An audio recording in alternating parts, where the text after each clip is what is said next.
Welcome to Green Building Research Institute's newest course, Alternative Water Supplies. I'm Rebecca Joan Brown, and I will be leading the course for you today. Water is one of our most precious resources and one of the building blocks of life.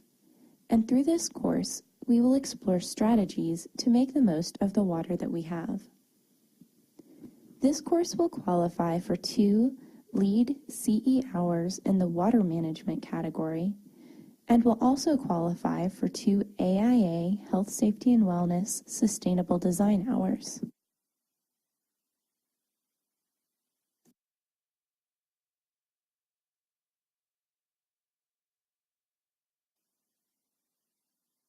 In this course, we will be looking at why alternative water strategies are important for green buildings as well as communities, and describing several non-municipal sources of water that green building projects can use to meet needs for irrigation and some domestic water uses.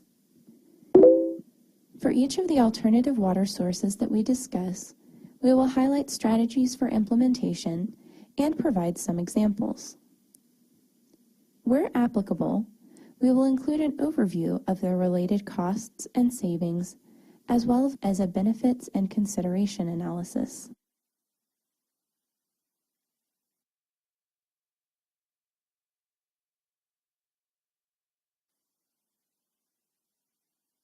Now we will begin the first section of the course, where we will look at the importance of alternative water supplies and at how the use of these alternatives can impact the environment.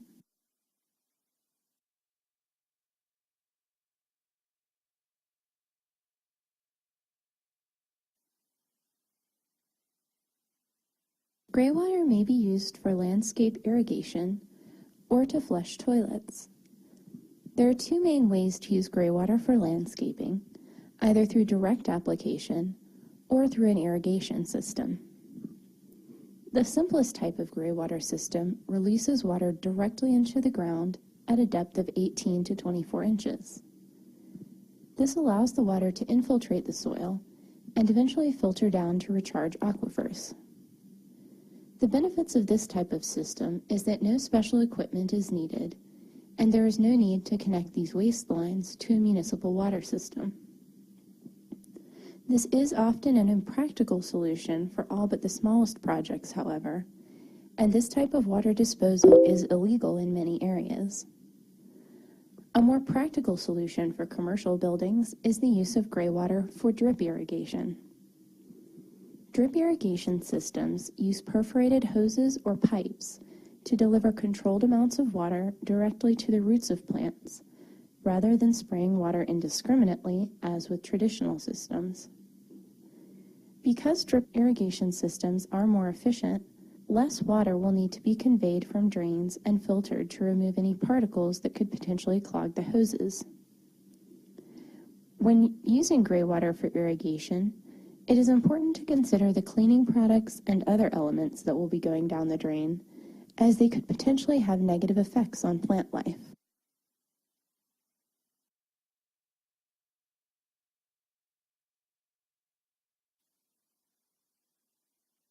Here are a couple examples of small-scale systems that reuse graywater from a bathroom sink to flush a toilet.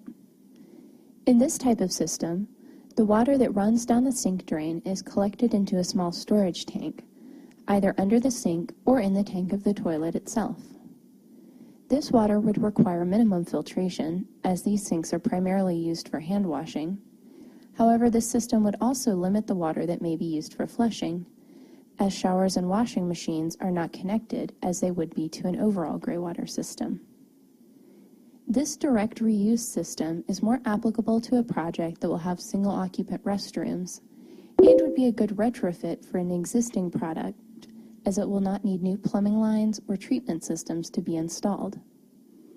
The 2 models shown here are both under $300, making this more affordable than many graywater reuse options. As far as return on investment, this would depend on the cost of water in the project area.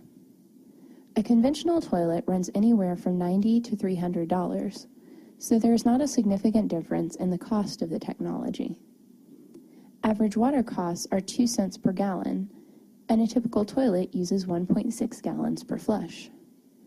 This means that the toilet will pay for itself in 35,000 flushes, or about 8 years.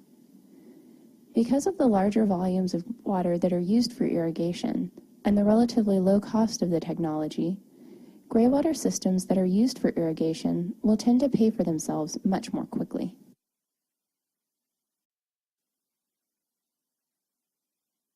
Now we'll look at rainwater harvesting. Rainwater harvesting is a very simple water collection strategy where the rainwater that falls onto building roofs is collected in cisterns to be used as needed. These cisterns may be above or below ground, and the amount of water that can be collected will depend on the size of the roof and the climate of the area. It is very rare for buildings to be able to survive on collected rainwater alone. This is a strategy that is almost always used to supplement municipal water use rather than replace it.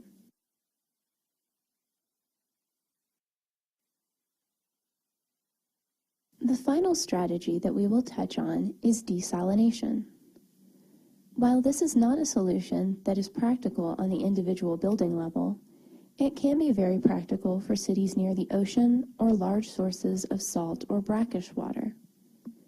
As we mentioned earlier, saline water accounts for about 97% of the water on Earth, so desalination opens up a significant potential water source.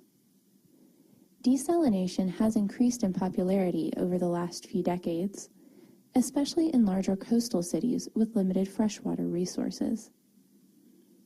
Using seawater without desalination is impractical even for non-potable uses, as the salt will prevent plants from absorbing soil nutrients and corrode the pipes and equipment used for mechanical processes.